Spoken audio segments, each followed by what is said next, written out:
Which is better, frontal instruction or constructivism? How can we teach effectively? Which teaching style is the best one? Teacher-led learning as opposed to student-centered learning.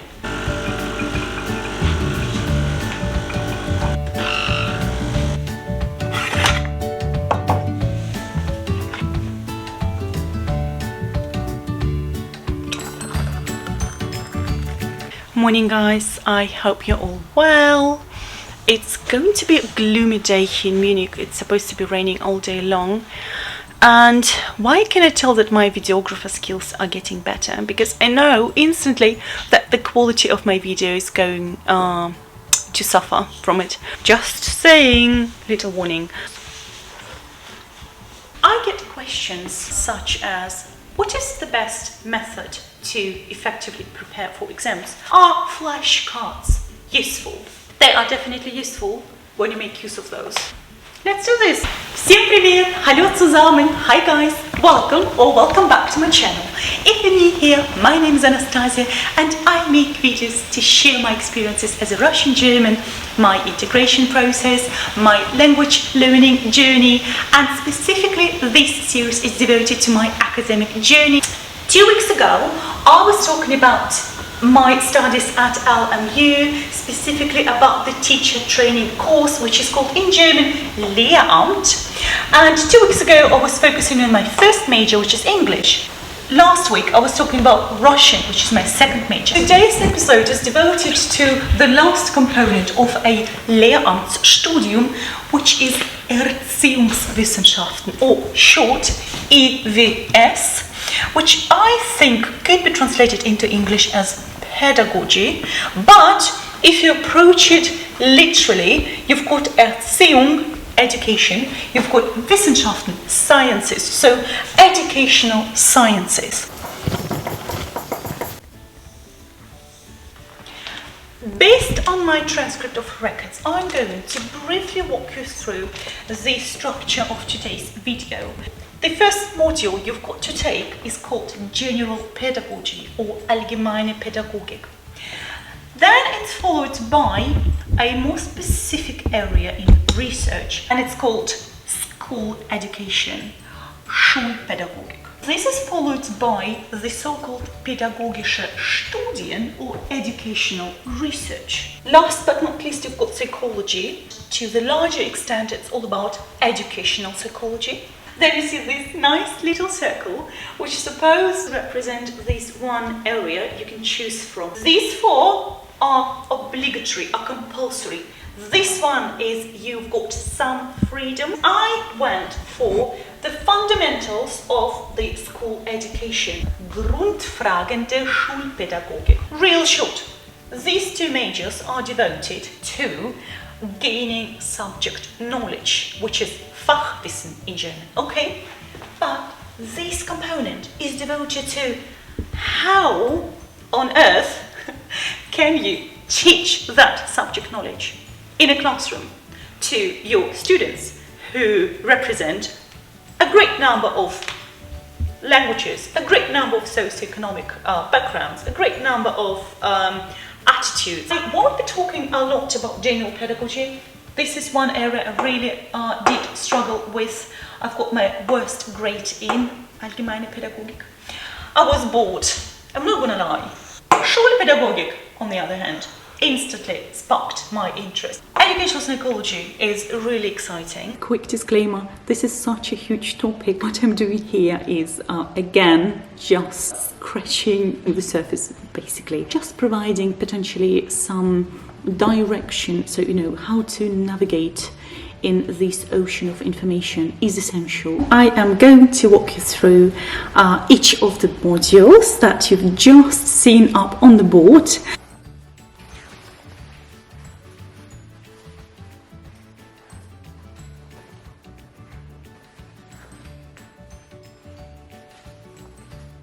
Before we get into it, did I mention that you guys have to take the first exam not only in your major subjects, but also in the field of pedagogy. You do decide then, are you going to do the general pedagogy? Are you going to do the school education sector? Are you going to do the educational psychology? I went for educational psychology. No regrets so far. Loved it, absolutely. And also, did I mention that the state exam takes place in German?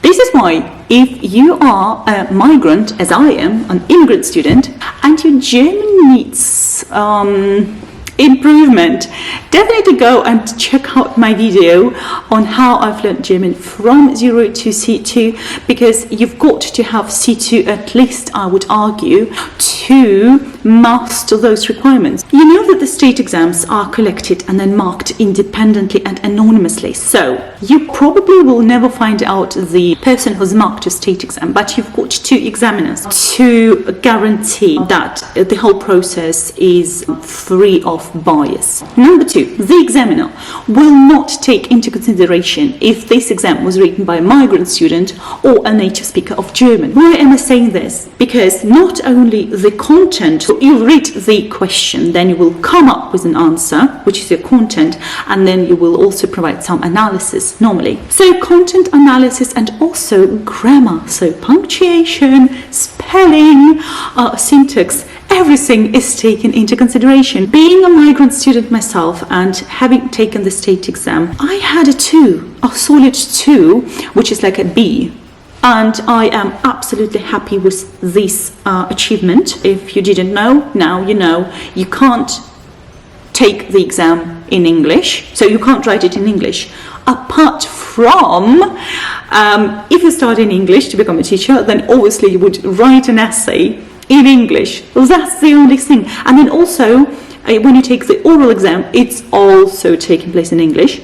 But apart from that, I mean, literature analysis, linguistics analysis, it's all in German. Are we clear that the EWS or the EWS, I should say, so the pedagogy plays a role, as every prospective teacher has to take the state exam in it, and it's not only about putting a tick on the paper, but guys, it actually enables you to gain confidence when standing in front of a class. How can you handle misbehavior?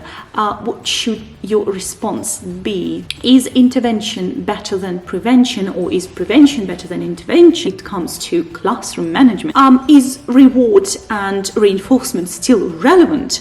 And so on and so forth. It's all being taught in pedagogy. Right, number 1, general pedagogy, allgemeine Pädagogik. You will get to know the central concepts in the field, the fundamentals, also different approaches to pedagogy, those key figures like Kant or Comenius or Herbart. Number 2, school education. This is where it gets interesting. It's all about this pedagogical tact by Herbart. Then you've got this Angebot und Nutzungsmodell by Helmke. As a teacher, you're making an offer, and what can we do that this offer is being made use of? How can we make sure that most of the students in class participate, not only because they know there is an upcoming exam in 2 weeks or 3 weeks and then just show up, they are extrinsically motivated, but can we potentially motivate them?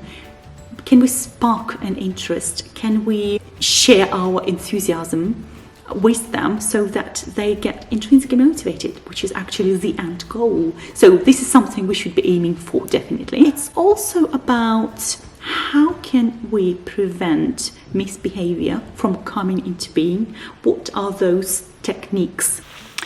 Speaking of classroom management, some of you might potentially think that a good teacher should know how to best intervene when misbehavior occurs. But in reality, it's all about prevention, okay? It's all about preventive strategies. Discipline and instruction are inseparable, so that these two are not separate entities, but go hand in hand. Speaking of flashcards and classroom management, I've got here mine. As you can see, classroom management in German is Klassenführung. And his 5 techniques you've got like this word, power, which is spelled differently, but it's for a reason, because each of the letters stands for a concept. Okay, so for example, P stands for being present, being alert. A stands for activation. U stands for Unterrichtsfluss, so this smoothness. Okay, E stands for empathy, and R stands for, can you guess?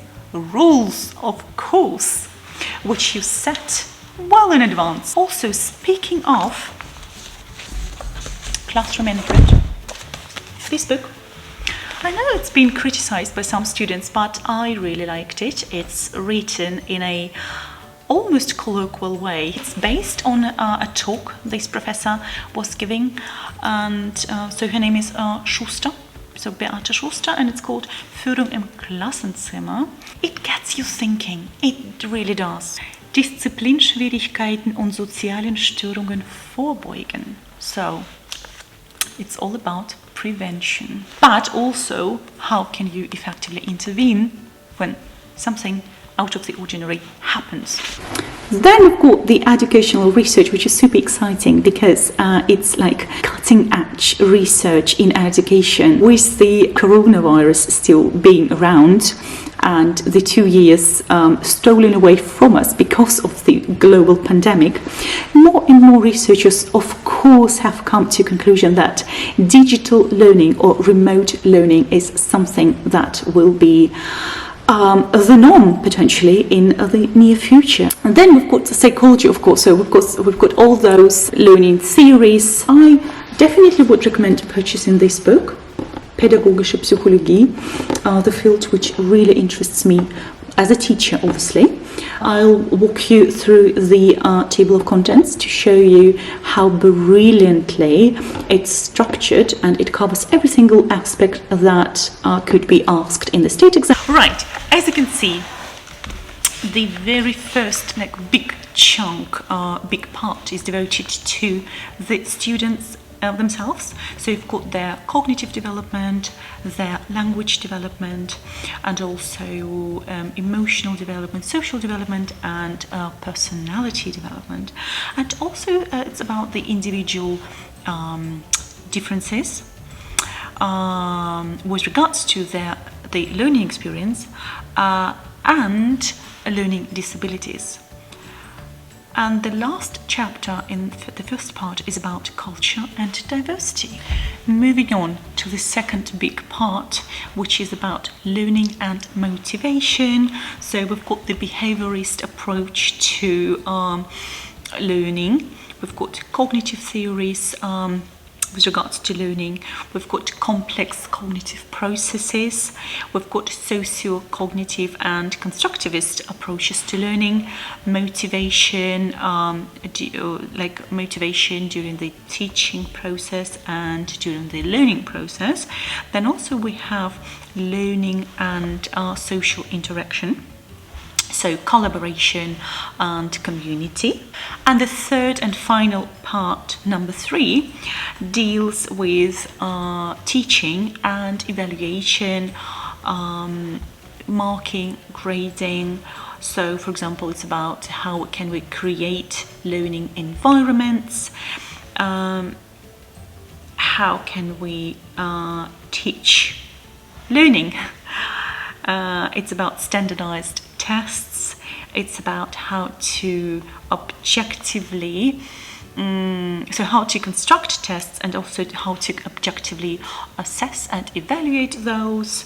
And it's also about how can we learn with all those media. And of course, and I really like that it ends on that note, it's about lifelong learning. From behaviorism to constructivism, okay? But let's talk about behaviorism just for a sec. So, you know, you've got classical and operant conditioning by Skinner, who's introduced the notion of reinforcement. The disadvantage of this approach is that it's based on the observable behavior, right?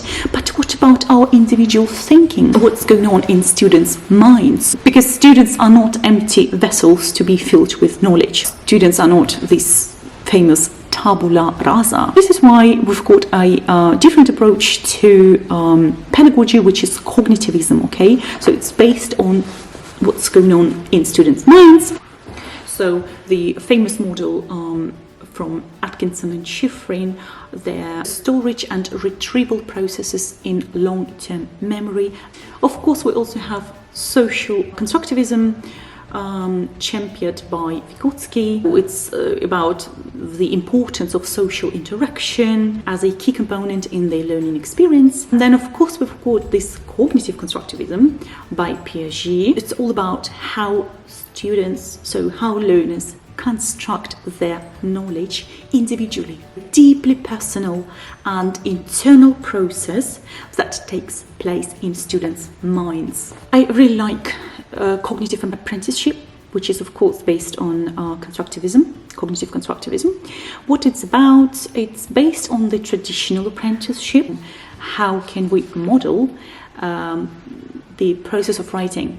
It's so exciting, okay? So I actually quite like it. So, for example, with my students, when teaching how to write an argumentative essay, I would introduce what the structure of an essay is, right? And then we will write it up on the board. We will together come up with an introduction in class. So I would let my students sort of gain insights into my thinking process, if it makes sense, okay? So, for example, our last topic was about Brexit, and I would show them my internal processes, like thinking processes, okay? So, how can I come up with an interesting hook? What kind of background information should I give my reader? And with regards to the thesis statement, it's about my position on the topic, right? What are my arguments? Whilst being on the topic of educational psychology and speaking of Beate Schuster, we also had to purchase this book, Pädagogische Psychologie, really well structured. It's about learning, motivation. So I'll briefly show you the table of contents, okay? It's not only about an effective learning or knowledge acquisition, but it's also about all those learning disabilities, okay? So you've got dyslexia, you've got dyscalculia,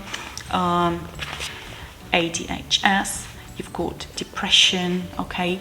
You've got social anxiety, eating disorders, aggression, bullying, and so on and so forth. So this is definitely quite comprehensive.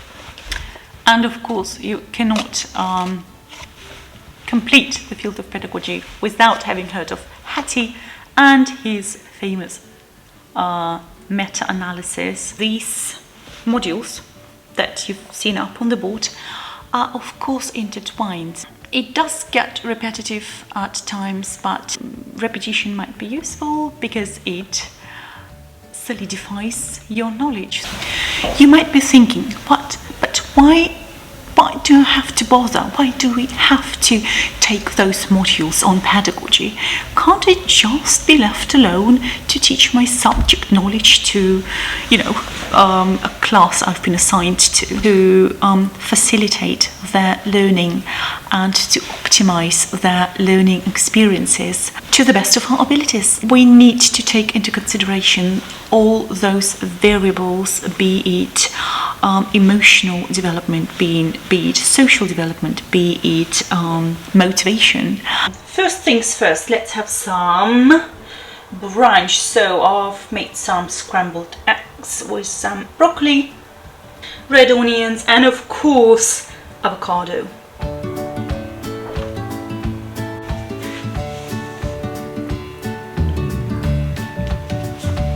What I'll do, I will pick up a card in no particular order, and I would then look, Piaget, cognitive constructivism, and then I would try and retrieve what's on this card and having said that, I have to say that I am 100% a visual learner type, and I also am a bit of an auditory learner type, so like a mix, you know.